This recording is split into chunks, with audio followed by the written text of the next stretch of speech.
हम पुनीता चौधरी एगो सोहर के गीत गबै छी। आशा करै छी जे ई गीत सबके नीक लागत तऽ लाइक करब, सब्सक्राइब करब, कमेंट करब, शेयर करब। फेसबुक पर देखै छी तो फॉलो जरूर करब। जय मिथिला, जय मैथिली। उठलै दरदिया जियरा बाउर भेलै गे, जियरा बाउर भेलै गे।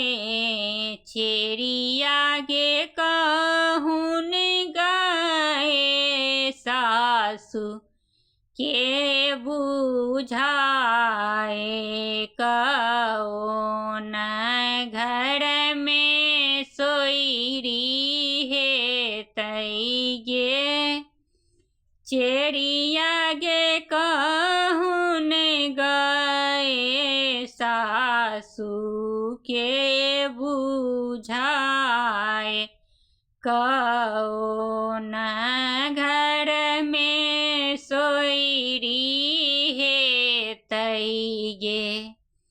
भनसा घरे में छै भानस घर, कोठा घर में बौआ सुतु गे। चेरिया गे कहून गए पुतहु के बुझाए, कि भूसा घर में सोइरी हेतै गे। चेरिया गे कहून गए पुतहु के बुझाए, कि भूसा घर में सोइरी हेतै गे। उठलै दरदिया जियरा बाउर भेलै गे, जियरा बाउर भेलै गे। चेरिया गे कहून गए ननदी के बुझाए, कौन घर में सोइरी हेतै गे। चेरिया गे कहून गए ननदी के बुझाए, कौन घर में सोइरी हेतै गे। कोठा घरे में छै भैया सुतु, औरो से भैया सुतु गे। चेरिया गे कहून गए भाभी के बुझाए, कोठुला घर में सोइरी हेतै गे। चेरिया गे कहून गए भाभी के बुझाए, कि कोठुला घर में सोइरी हेतै गे।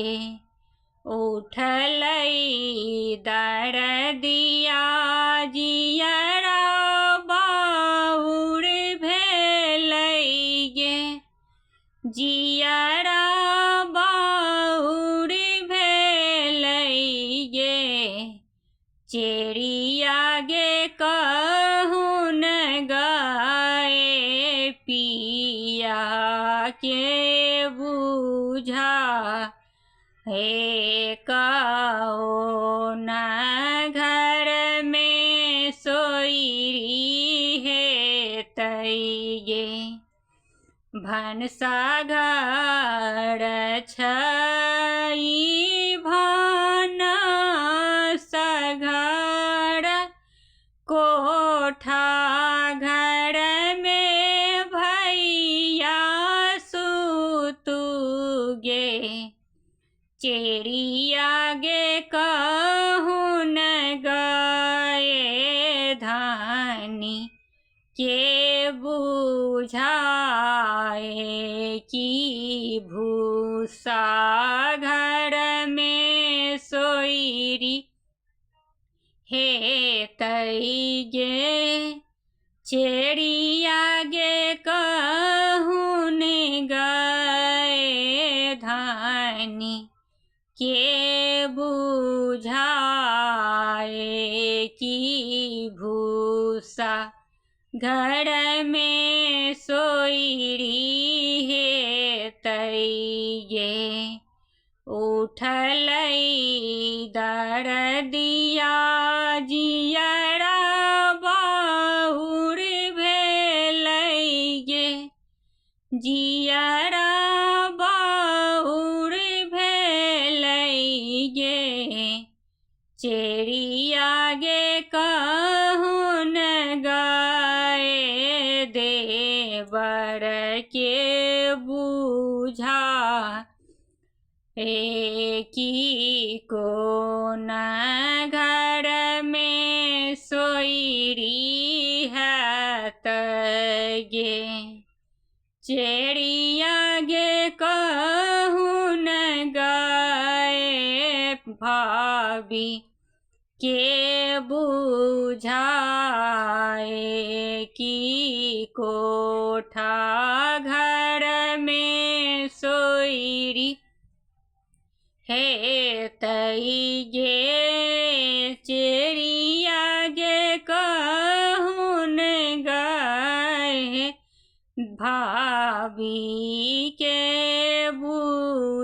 बुझाए कि कोठा घर में सोईरी हे तई गे सासू के बने बई पानी भरनी की ननदी के गोबर कढ़नी बने बई गे चिड़िया गे पिया के बने बई चरबा देवर घर के मालिक हे तई गे चिड़िया गे देवर के बने